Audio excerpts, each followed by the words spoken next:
Et on va parler biodiversité justement et pandémie avec vous, Benjamin Roche. Merci à vous d'être avec nous. Vous êtes directeur à l'IRD à Montpellier, vous êtes biologiste et vous avez une crainte, Benjamin Roche, vous le répétez, c'est que ce type de pandémie, Covid-19, ne s'accélère. Pour quelle raison ?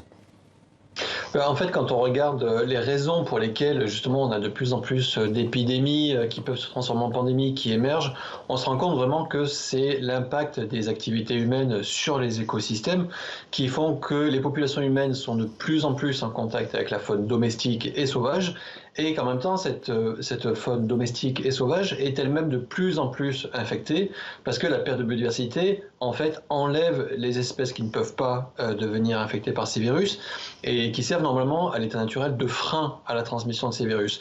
Donc quand on perd la biodiversité, on enlève ce frein, on enlève ce qu'on appelle cet effet de dilution et donc la faune est de plus en plus infectée.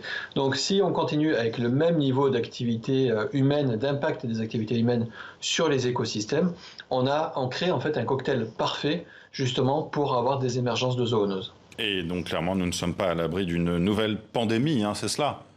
Tout à fait. Quand on regarde l'émergence des pandémies depuis en gros un siècle, on se rend compte qu'avant le XXe siècle, on avait à peu près une pandémie tous les 100 ans.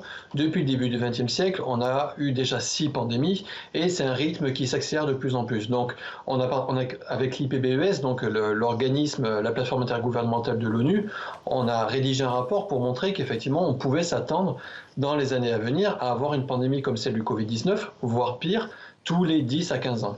Pire, ça voudrait dire quoi, pour être très clair ?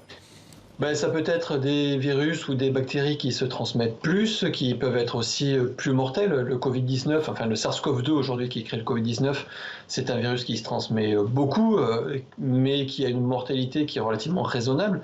La mortalité peut être plus importante, le niveau de transmission aussi peut être plus important. Donc on a clairement, on peut avoir des épisodes plus violent de pandémie dans les années à venir, si on ne change rien. De quel type d'activité humaine parlez-vous justement ? Quelles sont ces activités humaines qu'il faudrait changer ou proscrire ?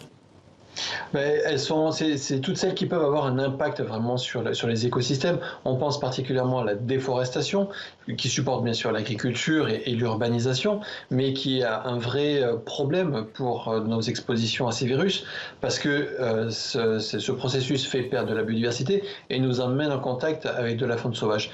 Il y a aussi bien sûr le commerce d'animaux sauvages, qui a été multiplié par 5 au cours de ces 15 dernières années et qui vraiment amène de plus en plus, apporte les microbes des espèces animales sauvages auprès des populations humaines. Donc ce sont vraiment les deux processus, les deux activités humaines qu'il faudrait les plus limiter, au moins les contrôler de la façon la plus efficace possible.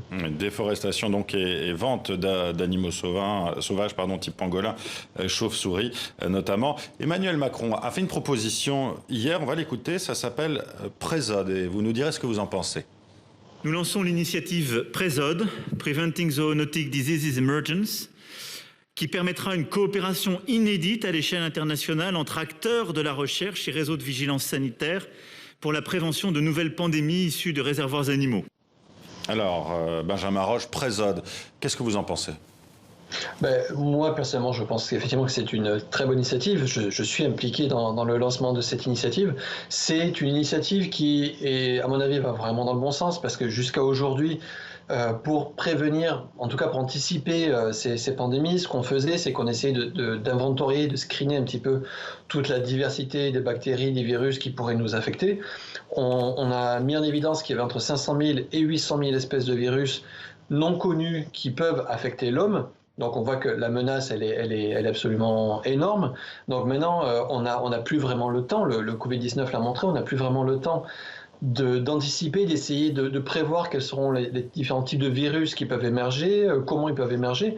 Là, il faut vraiment passer à la vitesse supérieure et commencer à développer des stratégies de prévention des pandémies, c'est-à-dire arriver à développer des stratégies qui allient protection environnementale, parce qu'on sait que c'est ça la solution, et bien sûr activité économique, afin de réduire le risque pandémique à son minimum. Et c'est l'initiative Présode, elle va dans ce sens-là, c'est-à-dire c'est vraiment essayer de construire, donc c'est une initiative française avec l'INRAE, le CIRAD et l'IRD, qui a vraiment pour objectif, avec la collaboration allemande à un niveau mondial, d'arriver à développer des stratégies efficace de prévention des maladies zoonotiques. Benjamin Roche, dernière question, réponse rapide s'il vous plaît. On parle aussi du réchauffement climatique et aussi du permafrost qui fond. Est-ce que là aussi, cette fonte du permafrost risquerait de libérer de nouveaux virus ? Alors ça, c'est une hypothèse qui refait surface assez régulièrement. Pour le moment, c'est un peu trop spéculatif pour vraiment en parler. Ce qu'il faut bien comprendre, c'est que le changement climatique, comme l'émergence de pandémies, en fait, c'est une seule et même crise, qui est celle de nos activités humaines sur les écosystèmes. Et le changement climatique et la perte de biodiversité et l'émergence de pandémies en sont en fait juste 3 conséquences, 3 illustrations. Merci Benjamin Roche d'avoir été en direct avec nous depuis Montpellier.